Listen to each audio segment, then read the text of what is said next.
Lots to like here today. Obviously, this is now a more profitable company than has historically been true. And yet, some of these warning signs about future spending and future growth. What do you make of the quarter? The upside is because they generated 43% margin and they just can't spend all that money. I mean, they have $25 billion of gross profit and they managed to only spend 20 billion of it. And that's the story. This company has run out of things to spend money on. I mean, obviously they're going to keep building fulfillment centers, but that's not going to grow materially year over year. They're going to build the same 50 or 100 every year. And they're just minting money. I think the negative in the story is I think investors don't appreciate that the third-party mix went up yet again. Bezos said it was 58% of sales last year. It was about 60% of sales this quarter if we use the same math. And that's what's driving the gross margin, that and advertising in AWS. So it's a great margin story. Investors are confused by the top line and they get spooked by the guidance. So the stock isn't up enough on this print, but it was up about $100 in the last couple of weeks. Brent Thill, it really is a remarkable story, right? This is a company we think of as an online retailer, but it's now primarily a third-party marketplace, a cloud computing company, and increasingly an advertising company. What does this quarter tell you? I think, Michael hit on the margin, right? Revenue in line margin doubled year on year. And so if you think about, we have a call that margins can continue to double. You look at the big internet names, they have declining margins, right? Facebook, Google, number are spending to keep up with Amazon. So it's somewhat of a rare bird, if you will, in terms of that revenue growth is decelerating, but you're seeing the margin improve. So I think we think the biggest concern is that Wall Street is still felt that this should be a 20% top line story. We think it's more reasonable to think about mid to high teens, and with acquisitions, they get to 20% growth. But you look at the margin profile, again, I think that 7.5% margin can go into the teens easily. And that's driven off of AWS, the ad business, and the recurring subscription business, which will continue to compound. And so you can sell a bunch of low margin deodorant, but you have a lot higher margin business in the software business, which is going to give investors more predictability and better confidence around the future of cash flow. Well, Michael, let's talk a little bit more about the ad business that Brent just mentioned. They tucked that into the other category, and the growth rate year over year was about 34%. But this was a business that was almost doubling in size in previous quarters. So, is there any reason to think that the ad business for Amazon is slowing down, or are these kind of accounting minutia that account for the slowdown?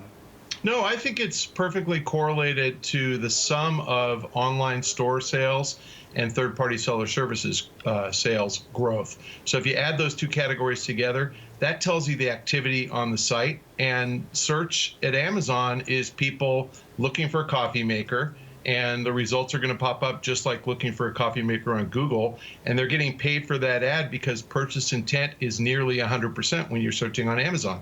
So, it's going to be perfectly correlated to purchases on Amazon. And I think anybody who models advertising to grow significantly faster than that is just modeling it wrong. Brent, I want to ask you about the international business. It has improved, but still just a 9% growth rate and an operating loss. So how much of that can we trace to India, where Amazon's made quite a large investment, and of course some of the policies have changed around allowing non-Indian sellers to operate in the country? I would say the biggest blemish in the quarter was obviously the international miss relative to where we were all at. The street was looking for a much higher number than North American business, picked up the slack, if you will. So internationals historically has been very wavy. It's been hit and miss every other quarter. And as they expand into these markets, they're not the same dynamic as in the U.S., right? So you go to Australia, the delivery speed's not the same. So do they have to invest in new infrastructure to get delivery up to where they want? So the goals that we all would like to see are probably not, again, back to Michael's point about, the straight line of the ad business. You can't really straight line the international business. It's going to be lumpy. So we think there's a tremendous opportunity. We've traveled to many of the countries that they're in and asked end users about their experience in Japan. And in Europe and in South, in South Asia, and there's clearly this is where it's headed. It's the same dynamic. First, it was about buying a book, and then placing more items in the basket, adding subscriptions, and then adding other services. So we think the overall basket size continues to grow and is going to track to what the U.S. Did. So right now, again, I think that was, if you're looking for a blemish, it was the top line just achieving international missing, and then the ad business. I think everyone believed that it would grow faster than it did, but again, I think pretty minor relative to a company that just blew out the earnings number.